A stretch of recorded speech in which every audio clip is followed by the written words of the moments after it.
ఓం శ్రీ గణేశాయ నమః. శ్రీ జ్ఞానసరస్వత్యై నమః.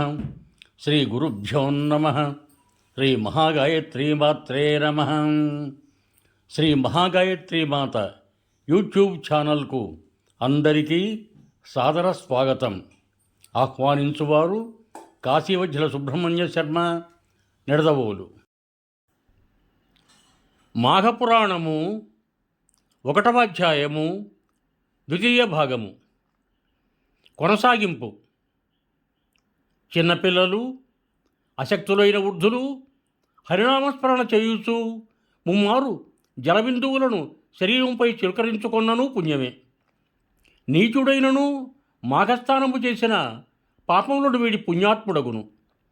ఎట్టి పాపకర్మలనాచరించిన వాడైనను మాఘమాస ప్రాసకాలమందు మా యందు స్థానమాడినచో వారి పాపములను మేము నశింపజేయుదుమని జలములు ఘోషించుచున్నవి.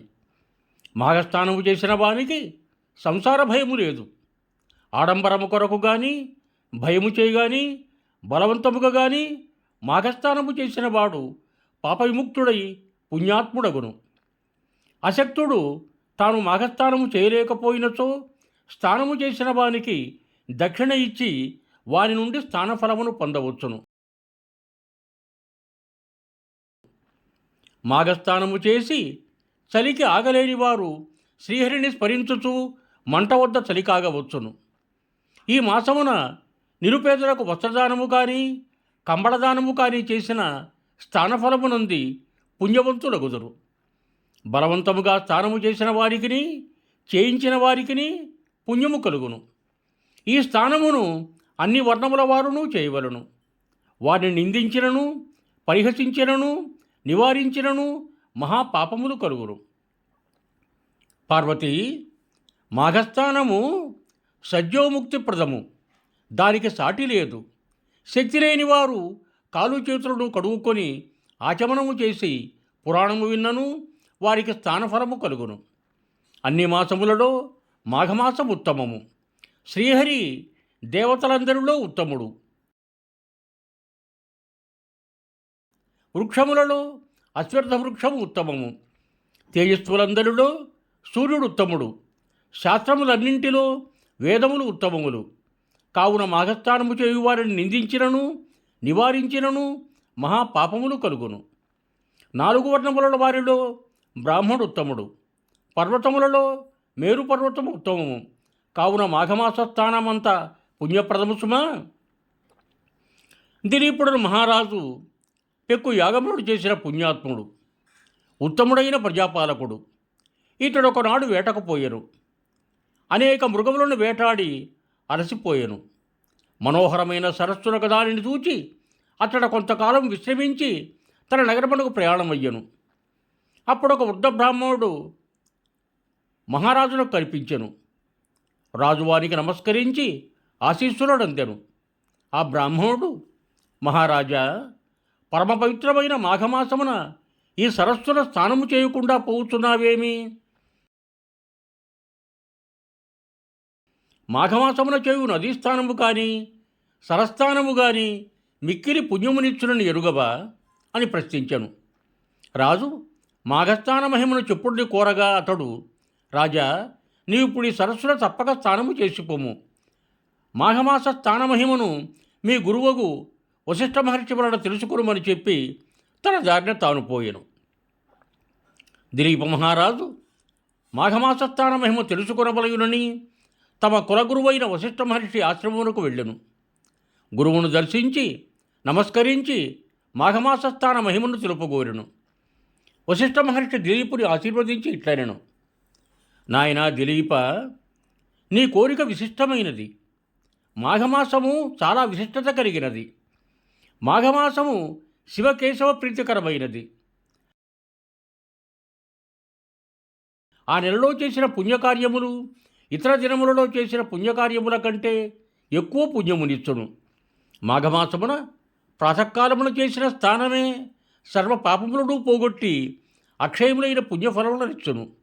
స్నానమే ఇంత అధికమైన పుణ్యమునిచ్చుచో పూజ పురాణ శ్రవణాదుల వలన ఎంతటి ఫలముండునో ఊహించుకొనుము. మాఘస్నానము వలన సర్వ దుఃఖములను పోగొట్టుకొని శుభలాభములను పొందిన కొందరి వృత్తాంతములను వివరింతును. దాన్ని బట్టి మాఘమాస వైశిష్ట్యమును తెలుసుకున ప్రయత్నించుము. పూర్వం ఒకప్పుడు భయంకరమైన క్షామం అంటే వానలు లేకపోవుట, పంటలు పట్టకపోవుట మొదలైన లక్షణము గల కరువు. వానలు లేకపోవుట, పంటలు పండకపోవుట మొదలైన లక్షణములు గల కరువు వింధ్య హిమాలయ పర్వతముల మధ్యనున్న భూమిలో కలిగెను. దీనివలన సామాన్య జనులు, ప్రభువులు, మునులు, మహర్షులు, పశువులు, పక్షులు, సర్వప్రాణులు మిక్కిలి బాధపడాయి. అట్టి వారిలో భృగు మహర్షి ఒకడు. అతడును ఆ ప్రాంతమును విడుచుటకు ఇష్టము లేకున్నను కైలాసపర్వత ప్రాంతకడకు చేరి తనకు నచ్చిన ప్రదేశమున ఆశ్రమం నిర్మించుకొని తపమాచరించుకొనుచుండెను.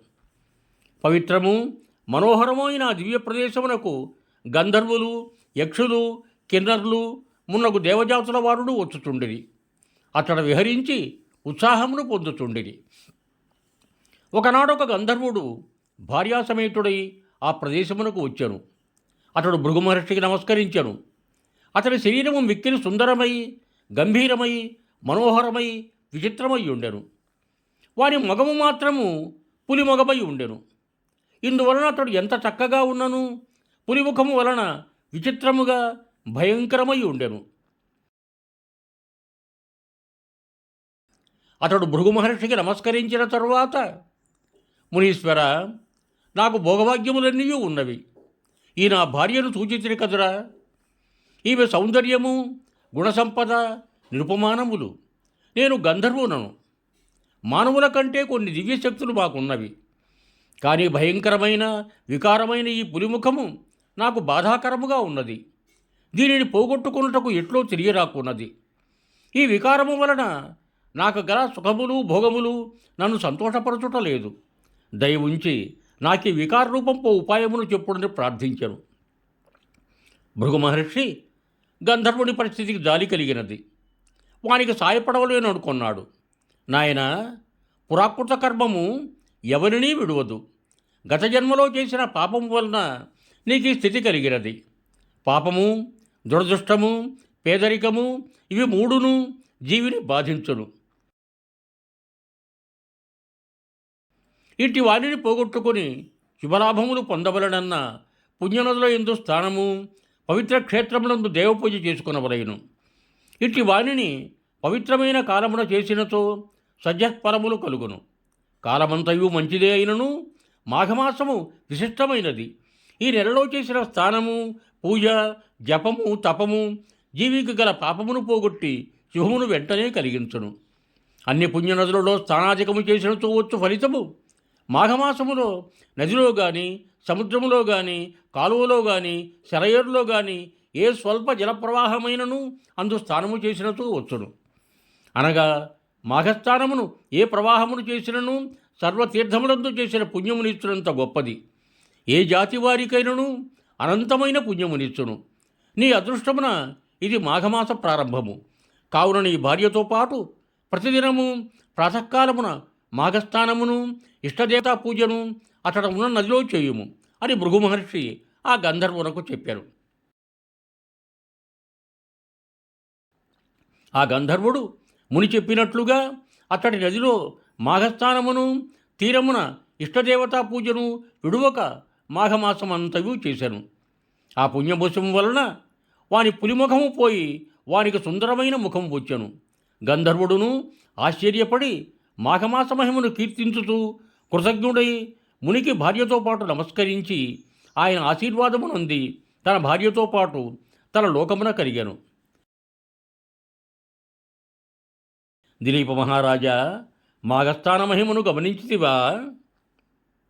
యువం భూయాత్, సర్వే జనా సుఖినో భవంతు. ధన్యవాదములు. మీకు నా ఈ వీడియో నచ్చినట్లయితే దయచేసి ఒక లైక్ కొట్టి మీ బంధుమిత్రులకు కూడా నా ఈ వీడియోను షేర్ చేయగలరు. అదేవిధంగా నా ఛానల్ శ్రీ మహాగాయత్రీమాత యూట్యూబ్ ఛానల్ను సబ్స్క్రైబ్ చేయ ప్రార్థన. మరొక్క మారు ధన్యవాదములతో భవదీయుడు కాశీవజ్ర సుబ్రహ్మణ్య శర్మ, నిడదవోలు, తూర్పుగోదావరి జిల్లా.